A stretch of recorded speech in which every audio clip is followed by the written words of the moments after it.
Welcome, friends, to another episode of Drinks, Anyone? And tonight, we are on a location at Spookhouse Props. On location at Spookhouse Props, the factory, the estate of Spookhouse Props, and the owner. Yes, I am the owner. Proprietor of Spookhouse Props. One of my best bros right over here, Mr. Jimmy Falco, and his lovely lady, Ariel. Co-owner. Co-owner. Spookhouse Co-proprietor. The proprietet. We are here because, it is Halloween season. As you can tell, we went all out. We spare no expense. Frankie's joining us on the table. Spare no expense.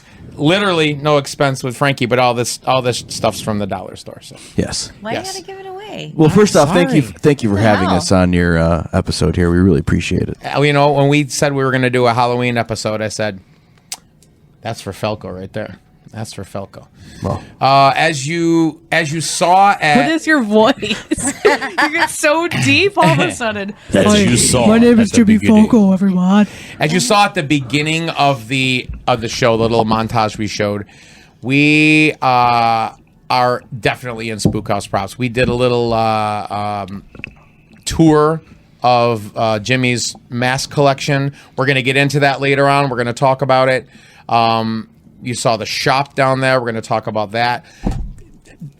Aside from all of the Spookhouse Prop stuff, what's his name, by the way? We didn't even introduce him. This is the We're Spookhouse surrounded. Sasquatch. Spookhouse Sasquatch. Spook Squatch. He watches over us every night. I like it. If we have intruders, That's first You know? of all, Scare that's the- creepy. Second of scare all, the shit out of somebody walking in. He watches over you every night. Do what you want on your dining room table. It's your dining room table. That's fine. I mean, that would be free. So not only is Jimmy the mask wizard here at Spookhouse, but he is also, speaking of wizards, he is what I know him most for. And we've actually played in a band together. He is one of the best guitar players in this entire Central New York area. Oh, thank you. So we're going to touch on that a little bit too, maybe more than a little bit. But there's a lot of stuff I want to talk to you guys about. And you're excited about this one. It's time, Ariel. You had us come here, and you said you had a specialty drink for us. I do. So I think it's time to go to the kitchen and let's see what you Here got. we go. And then we'll come back here. We'll convene back here with the finished product. We'll unveil it. We'll try it out, and then we'll sit and have a little conversations because I this love is that. We're gonna conversate. cocktails and Remember? conversations. We'll get the cocktails and we'll conversate. Love it. Yes. All right. As we said earlier, we have traveled from the Bomb Shelter Tavern, and we are here now in the Spookhouse Saloon. Ariel, you talked about this big drink you want to make for us. Yes. So Let's get at it. What let's you got? get at it. So here is how it looks when it's done. Oh, nice. I like that. It's kind of like when the chef Very cooks. nice presentation. It is. And like when the chef cooks something and then like they do it all and then like, oh look, I just happen to have one done in the oven. Here it is. Exactly. You just have what to you have just one did. always ready to get in the end. grade. So basically what we're doing here Home is we're economics? filling up a nice little shaker with some ice, all right? And the next step is the recipe calls for 2 shots of vodka. However, What you got? What kind of vodka you got there? I'm using Tito's. I'm Yes. a Tito's girl all the way. Tito's. So 2 ounces, but you know, sometimes you get a little bit crazy, like when Billissa Billissa are over. Look at this. You go a little bit beyond. This is a Billissa special? So a fun part I love here, it. this is like so satisfying What to is me. this? You just squeeze the limes that life gives you. Nice. You squeeze them Fantabulous. Why does life give you limes? when it wants to, Jim. Good. It's called I like it, curveballs. Jim. Curveballs that you get in life. How I about do a full How about, lime. how about a knuckleball? All right. Here's the fun part that makes it very fall-esque is just apple cider. Why not? Good old apple cider. Again, this the recipe calls Ariel, for what brand apple cider are you using? Wegmans. Wegmans. I like how fancy. Wegmans. Okay. Then, She's whipping up a drink. all right. So I've already grated Grated. this, but here is You can just shred it if ginger. you'd like to. It's your drink. Do I whatever mean, you hey, want. I'm gonna put a little bit of fresh ginger. No, do you add Marianne or just the ginger? You are so funny. That sounds like a funeral home. You're aging yourself. You say a funeral home. Look, 'cause that looks like an urn right there. Shake, shake, shake. All right, here we go. And I feel like I'm gonna want a little bit more ice, so I'm gonna do that. Okay, and then I'm going to strain this goodness. Oh my. There it is. Oh my. Feels like it's coming out so slow. Oh yes. Okay, and then here's what I just do. I throw it all in. She's like, forget about that. Yeah, right. Pouring it out the shaker. I'm using Just get you. another Wegmans plug. Wegmans. Top it off with some ginger beer. Nice. And then if you really want to get schnazzy, We do want to get snazzy. Hazel. we're gonna It's take gonna be fabulous. an apple. I can't see her because she's behind me, but I can hear Melissa's mouth watering on this. There you go, Melissa. This one happens to be for you. Look at Thank you this. so much. You're so welcome. Wonderful. Awesome. Thank Oh, she bowed to you too. Look at that. Shishu. Yes. All right. Let's go back to the table. We'll get the lowdown on the drink, and we'll conversate. Jim. Conversate. All right. Well, we are back. As you saw, the drink has been made, and now it is time to unveil, reveal. And you want us to be honest, right? If we don't like it, we can tell you. I mean, yeah, I don't care. I just literally found the recipe like a day ago, so I'm not too offended. We'll just never be invited back. I mean, you guys are family. I'll just. so. Oh. Cheers. We're not. Well, oh yes. My gosh, where To was my head? Spookhouse. To Halloween. Cheers. Your favorite holiday. Yes, to Billissa. To Billissa. Oh, that's our first cheers to Every time we us. say, I can't say what I want to say because That is very good. Never mind. Very good. It's Yeah, very that's a winner. refreshing. See, a Moscow Mule is great, refreshing always. Mm-hmm. Fall time. This is a Moscow Mule. Yeah, it is. My Well, God, that's Moscow Mule Jim- with the apple cider. That's Jim twist. Ross's drink. By Yeah, I God. like that with the apple favorite cider. drink. I I mean, That's never a Hoffman. would ever like combine that because I hate Okay, anything Dusty. too sugary. But Yeah. this is the perfect blend. Do you, that's so what I was gonna say. It's not very sugary with, Yeah. I taste a lot of lime in it too. Yes, I wanted that, and I did Mm-hmm. some fresh ginger, which you guys didn't see because I saw it. well, you did, but not You the remember you said active- shredded it, or then you shredded said it, cut grated. it? Yes, Grated. I grated the ginger. Yes, it's very. Here's good. my Thanks, take on guys. this. First of all, I've never had one before. Okay. This is my first go at it. I have nothing to compare it to. I can taste At a Moscow Mule? I can definitely. You've never had a Moscow Mule? Nope. Wow. Nope. I can Interesting. taste the ginger, Yes. or is it the ginger beer? that I It would be taste? the ginger beer. I didn't put any actual ginger I in like yours. it. It's good. Okay. It's good. Let me taste yours. Because yours. Was That's made in a interesting that you've different never had a batch. Moscow Mule before. It's I interesting that know. she didn't put any ginger in mine. Well, because yours was the last. It's tradition to drink Moscow his was Mules the out of last these minute. He didn't want to cups. drink, and then he did want to drink, and then I had to rush in there. And I actually requested a Marianne, so she got me. that. yes, That's good too, Yeah, though. I can't I do say taste what that. Yours. Can I is say what I more think ginger that's ale. from? Is that from You a like? show? You like that, little buddy? Go ahead, Harry. Oh. Is that from a show? Yeah. Yeah. Do you know which Gilligan's one? Island. But I can't say it. Can I? Gilligan's Island. I was gonna say Gullah Gullah Island. Gullah Gullah. You thought it was from Gullah Gullah Island? You know what that is? Wait, Do you know, that's a Nickelodeon? Now I'm really mad because I want so bad to sing I the know. Gullah Gullah Island theme song because I know it. Is that one from the 90s? Oh yeah, it was a classic growing up for me. All right. It was a Taylor, staple. my daughter Taylor, if you're watching this, Tay it's Tay. going to be your favorite episode We'll do the because chant sometime. Hopefully, we'll come over and just get let's her. all go to there. And we have what's that? The bongos. We have bongos. Anyways, enough about Gullah Gullah Island. Less of that and more of Spookhouse Props. We are here, like we said, at the Spookhouse Props. What do we call it? The palatial estate, the factory, the compound, the compound, the I like that. museum, The sacrament. the museum. Level sa- 1 the- and level no. 2 is the workshop. I can see it from here. Right over there is the We have a Spookhouse. speakeasy. We have a studio. We have Yes. a salon. We have so many things Yes, here. wonderful and marvelous. Sweaty balls. What can you see in the distance? The it's the Spookhouse Bar. Yes, Yes. we have a little bar section. Yeah, love and Jack sitting over there. Jack Torrance is looking over us You all. saw Jack, so let's talk about that. We saw in the opening, at the very beginning of the show, before we cut into us talking, we did a little montage. We went through the whole mask collection. Jimmy took us through. It's a video tour of the so what we saw in the tour there. Those are some of your. Those are some that you made, or those are just your collection. Mainly just my collection. Some of the ones on the main wall, the Captain Kirk mask and a couple of the Frankensteins I created. but mainly my collection I've kind of acquired over the years, stuff from the 60s and 70s that are really vintage and higher end stuff that is kind of, why it's on the museum floor of the compound here. But kind of in the montage, it kind of covered the collection on the wall there, some other high-end pieces in the glass cases, and as you mentioned, the Jack Torrance from The Shining that I created, which was pretty cool. Amazing. Yeah.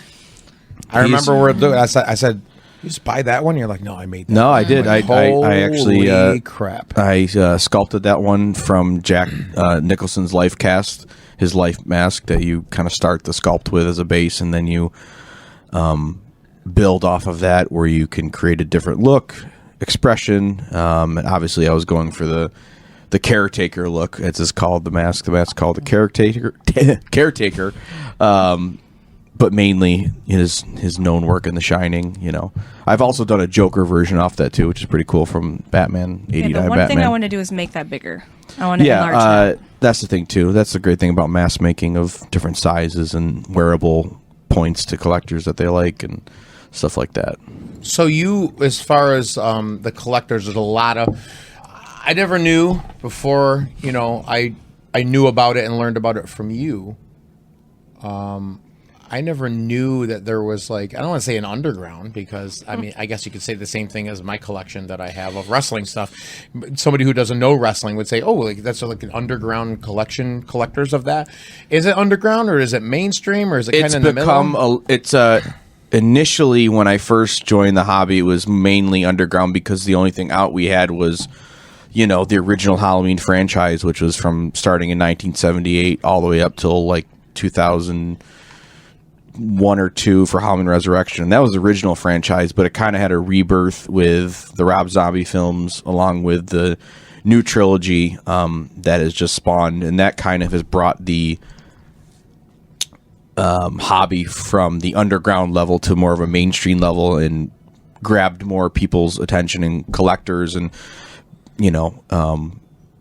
invented more artists to paint masks and want to get into the creation of masks and just masks in general, which is great, because I'm guilty of it as well. I mean, Michael Myers is what got me into mask collecting, but then it also broadened my horizon to appreciate the old school monsters like Frankenstein, Creature from the Black Lagoon, and all that good stuff.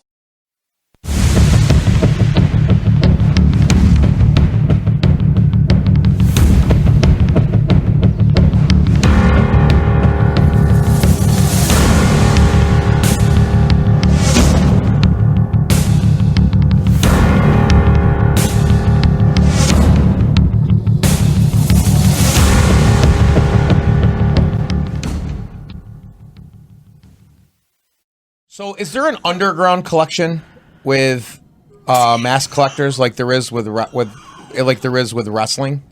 Like when I got into wrestling, Who's there is? I mean, I watched wrestling, but when I got into collecting, I never knew there was like such an underground like swell of collectors. Is that the same thing with the mask stuff? Yeah, the thing about the underground thing with everything is until the internet hit. Really, honestly. Private forums on the internet and just people from all over the world talking about stuff that you would never think about, like all your like cool stuff you want to know about the movie and like the mask and collecting and how everyone does it wasn't a thing until the internet hit, where you had like an outlet to see that kind of stuff. And it was like late 90s, early 2000s, where there was a forum called michaelmyers.net. And I discovered that, as you're saying about like wrestling and stuff, it was basically the same thing, just different kind of, subject. I remember years ago, I found a wrestling, like a message board with all sorts of different wrestling territories and years and genres. I'm just like, I was in heaven. Yeah, me too. For hours at a time. Well, the thing is, like, awesome. You don't know that there's another level of, like accuracy out there. All you knew was Party City, local costume shop, what you saw on the internet, now the internet. But you find this internet forum where there's all these other fans that share the same interests as you, and want to know more about the mask, and people discovering it was a Captain Kirk mask that was eye holes cut bigger, spray painted white, stuff like that. But it just opened an entire new world and new outlet to have fun with your hobby kind of thing, and it spawned artists and more collectors. Right. Me, it sucked me in. Same thing we do with like wrestling. You're like, I can't believe this exists, kind of thing. Yeah. It was a big movie, the Halloween movie, though. It was definitely one that you remember from your childhood, just like Friday the 13th. Friday the 13th, with Jason, Halloween. Well, it spanned Amityville Horror. Yeah, it and spanned all so those many movies. other, not genres, but other slashers. A lot of copycats. Friday the 13th. Nightmare on Elm Street, Scream, all these other slashers came after Halloween, and they were kind of the first one to do it. There were ones before, like Texas Chainsaw Massacre, and there was a couple other ones like Dario Argento and stuff like that. Bless you. I remember too. There was when I was a kid. My grandmother was a big. We always used to say was scary movies. Me and my dad was Fall of House of Usher. Yeah, that was more Salem's Lot. Yeah. Those movies like that.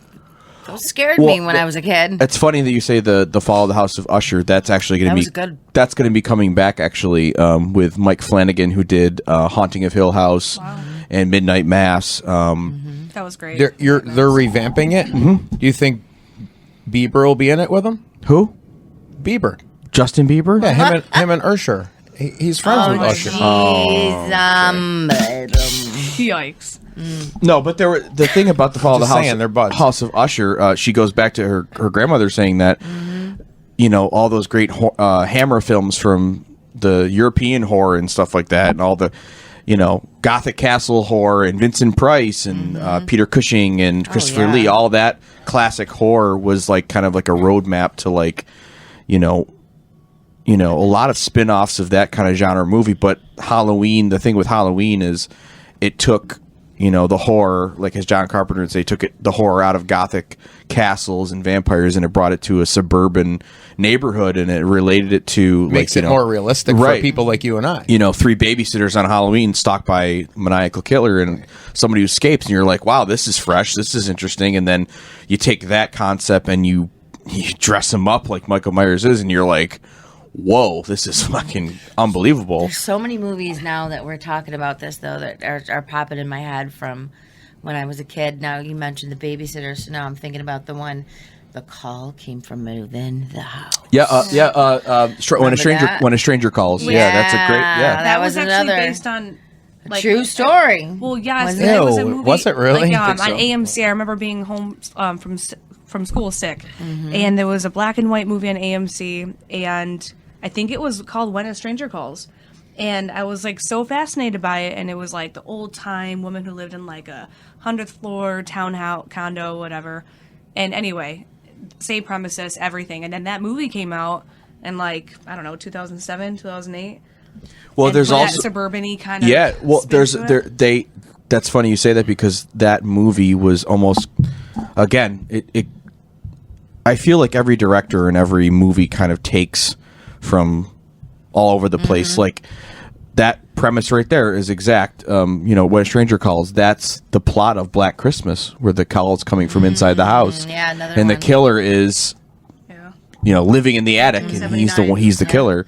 So again, it's all about how the director takes his influence and the writers of that story and stuff like that. But going back to Halloween was absolutely monumental, and it's like, as Ariel, I think, in our last cut here before we had to do it again, but she mentioned it's one of the highest grossing independent films of all time, and I don't think it is anymore, but till maybe a couple of years ago, or in the last couple of decades, it was really, I think it was $355 million it grossed, and just for a small budget film, that the budget was only $300,000, and they,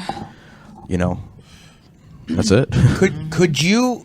I probably already know the answer to this, because the answer is yes for me as well. Could you sit and not about horror stuff, but like in this genre, in your genre of this stuff, could you sit and just talk about it every day for hours if you had the time? Yeah, I mean, the thing is, I love talking about wrestling. I could talk about wrestling probably 6 hours straight every day. well, the thing is, I could probably talk about wrestling for about an hour straight because I, not saying I lost interest, but my passion for it kind of faded once I got into more, guitar playing and horror and mask making and stuff like that. But And what favorite wrestler of yours, what accent would you use when you talked about it? I would talk about Dusty Rhodes, baby. It's Stockade. I'm looking for a horse. I'm looking for a horseman. No, I love Dusty Rhodes. But yeah, I could talk about. I mean, I'm a walking encyclopedia, specifically for Halloween. Horror, I have a good general knowledge. Obviously, whatever movie you like, you have more knowledge about. Right. I'm not I love Friday the 13th, but I'm not a crazy connoisseur of every single little detail. More I know about the masks and stuff and the actors. But I mean, for Halloween and anything related to it, I could tell you the camera the guy who operated the camera on Halloween. That's hardcore. Till Nick Castle's boot size, or the stuff deets. like that. Yeah, I mean that's the thing. That's where the passion and the that stuff is just, it's almost second nature to me. What are your thoughts? What are your thoughts when you go into a Target and you see 14 Michael Myers dolls and stuff? Like the section that had the back wall with all the cards and all the the anime figures and all that stuff and the Pop Funkos and all that, and they have a section that's got like stuff like there's always like 1 or 2 or 3 Michael Myers like figures back there on the wall or something. What are your? I mean, I look at those and I think of you every time I see it. And I'm like, I wonder if Jimmy would think that that's shitty or if he thinks that that's cool. I think it's fantastic, and I think it goes back to the revampment of the new trilogy, the franchise. The franchise kind of fizzled out around 2000, 2001, 2002 when it came out with Halloween Resurrection. That was like from the original franchise. That was one of the last movies. It kind of got reborn a little bit more with the Rob Zombie films in 2007, but it really came back and intrigued a lot of new fans when it came back with a new trilogy in 2018. And my philosophy is always, more Michael Myers, the better, There's a lot of people that think that Rob Zombie ruins the remakes when he does. What do you think? I love and hate the movies kind of thing. That's the relationship I have with those movies. Did he detour too much from the original? Only thing that I can say about those films is I do like the look that he went with Michael Myers. Obviously, you don't want an exact replica of the original, otherwise it would just be, that's stupid. I don't mind his vision of how Michael Myers looked with Tyler Mane in the more brown coveralls and more decayed mask and stuff. What I didn't like in those movies were you gave Michael such a backstory where you revealed too much. Sorry to interrupt. Is the Rob Zombie one the last one that came out? No, it's not. That's not the one that came out a couple years ago? The most recent ones that came out were the David Gordon Green movies From Blumhouse, where they basically ignored every single movie that was made after the original. So they went from the original to the modern day where Laurie finally faces Michael again 40 years later in 2018. Which I'm glad they did that. Which was absolutely fantastic. I thought Halloween 40, I thought the new trilogy was fantastic. I wasn't really a fan of the last installment, Halloween Ends, because they kind of took That's Michael. The one we watched on Halloween, remember? Yeah, they kind of took Michael Myers out of the picture. I think they could have done a better job in explaining it a little bit more. And we've already written like alternate. Well, the thing is too, endings of how we'd like it to be, and that's the thing too with fans and stuff. I mean, you see so many fan films and other visions of people doing new Jason movies and new Michael Myers movies on YouTube and stuff, which is really awesome.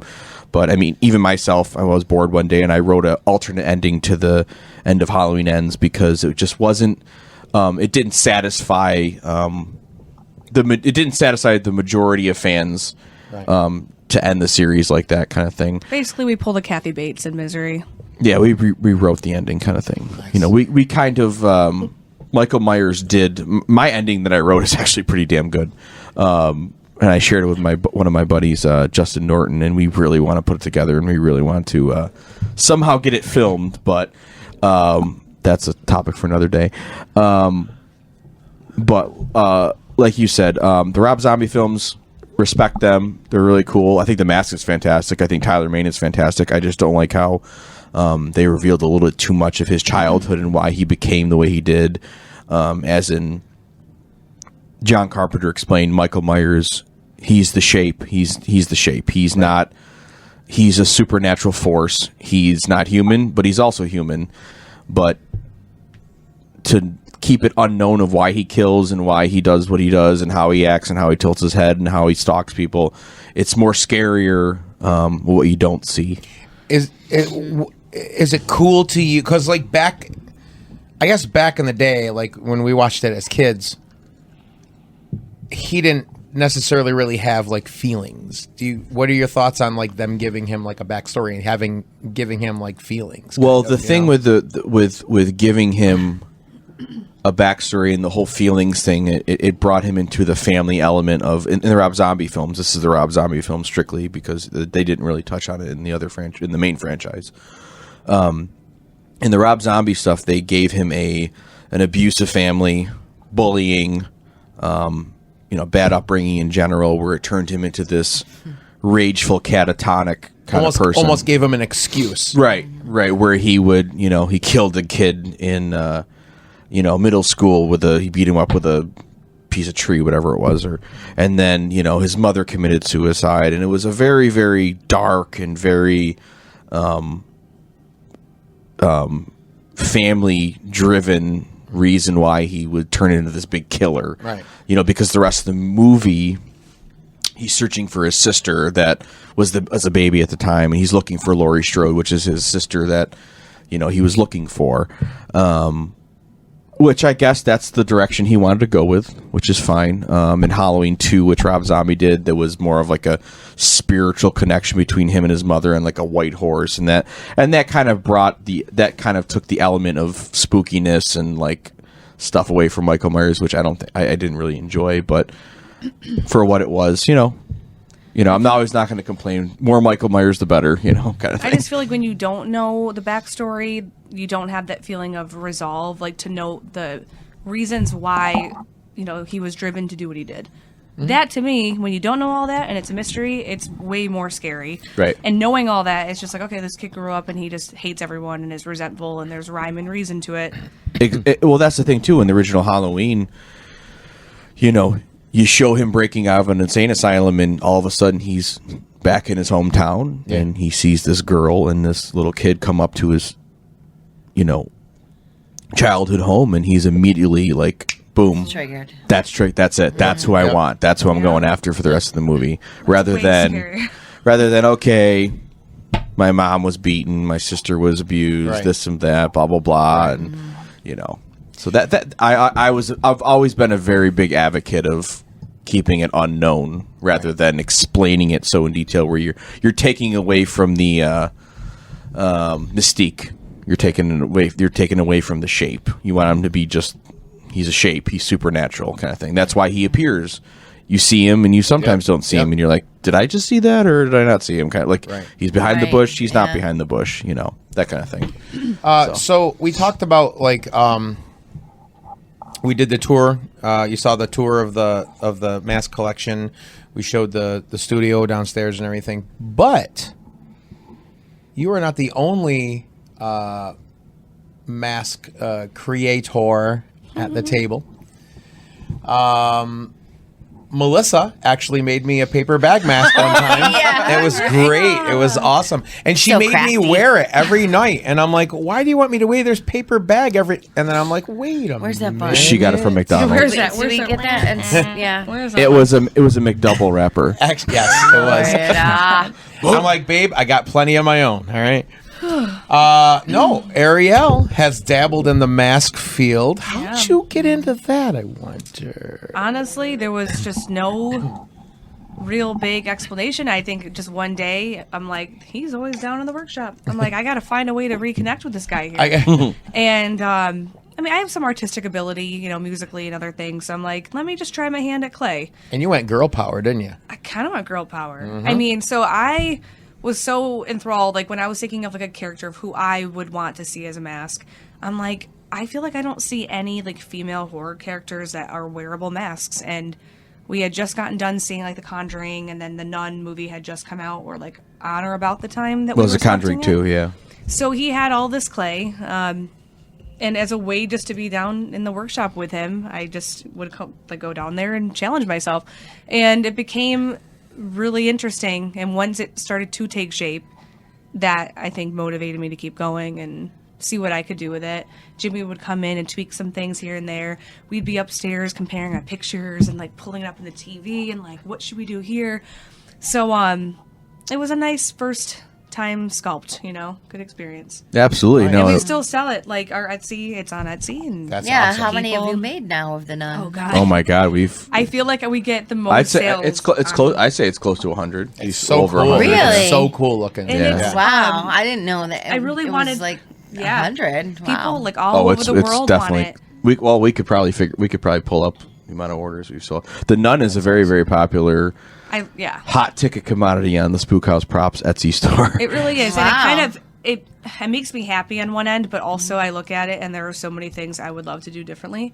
So That's just being an artist. It's back in clay. We're gonna make a 2.0. It's gonna be way more accurate to the actress who plays Velik, which is Bonnie Aarons, and she's just freaking. She's amazing. Just her face, just by itself, if you ever like look her up on Google, she is the Nun. Like there's really not much that alters, to actually be the character. I think she puts green contacts in. Yeah, And then- the makeup is quite simple. It's Yeah. actually just regular makeup on her actual face, Yeah. and I think they do some dentures with her where they, grimy her up and stuff. But she puts that Her stuff nose on. is and, her nose. Yeah, everything. And she's been in other movies too, and but she's really embodied that really cool demon nun character. And That's awesome. And I know the Nun 2 just came out, and there's We the still have to there's see it, which is very there's the shameful. regular Nun movie that came out, and obviously it's built traction that people love that character. Yep. Where we've had some good good, one. Yeah, I was happy we sales, went and with Ariel that. Ariel does a fantastic job, and happy a to have partnership. happy to have her on board with Spookhouse Props. Yeah, you- no, it's fun. So you saw that, and you found it a way to connect more, spend some more I'd time. say, like, I'm always Looks trying. like we're gonna have to get you into collecting some wrestling figs. I mean, hey, I don't know if I boy. want to open that can of worms for you guys, Right, but yeah. It's a leather strap match. Let me I tell you think something. It was a productive Stockade. thing to do, and it's fun, and figured why not try, and it ended up being better than we thought. I liked it. So you it's saw nice all to the have extra common clay, interests and do things. and with all the extra clay down there, it must have been hard to carry. So carrying all that, Oh no, he must have Oh my God, been aching with clay. Clay Aiken, you're such a fucking. Good. runner. I'll Wait, see was he the myself winner? out. Can I make sure this is recording? Was he the winner or the runner-up? No, God. here's what I want. He was the runner-up. Here's what I want to do, Okay, or was he? Yeah, he was. Here's what I want to do. Ruben, I want to stop everything right here. We were going to pretend that we're going to come back and do another show next week. We're just going to record another show today, but it's going to be for next week because we're having so much fun. We are. Can you just explain why in the beginning of this we were giggling so hard? I don't know. I think you should. You because don't know. If anyone And watches this, they're not going to know either well, because it's all going to be should cut know out. because it's funny. I'm looking for a Horseman. I think it's just funny, That's and why it I was explains laughing. why in the beginning, literally you and me, I had to look down. I'm looking for the how- Prince I and know. Wow. We were totally having a moment he of did. don't look So- at me if we're trying to I be couldn't- serious Let's moment put 'em right up. now. If I looked at Jimmy, I was gonna die laughing. Let's put them up one more time for the Monster Mule. Yes. Oh, that's right, the We didn't Monster talk Mule. about that. We didn't talk. Cheers. We didn't talk about It's that. okay. It's all right. I made it up just It now. was. It was Monster the one. Mule. The Monster Mule. That's and what Ariel and Jimmy named it. Monster Mule. Yep. This is my Diet Coke. we're now. going to regroup. We're going to turn it off. We're going to turn it back on. It's going to be, we're going to go into the future. It's going to be 1 week. And we're going to come back. We are going to, now, you got something for us. We've got something for you. We've got some Halloween-inspired bevies that we're going to try. I want to get into talking to you about the music stuff. Sure, absolutely. Of course. And I got one more. I got one or two more questions about the horror films. You brought up some films from when you were a kid and some other horror genres. I have a movie that a couple of the guys at work were talking about. I want to get your opinion on it. So, until then, You got something to say. Go. I was gonna say, I know. Girls are Until whispering. next time, friends. That's Please drink responsibly. And be good to one another. Cheers. Halloween episode next week. Halloween episode part 2.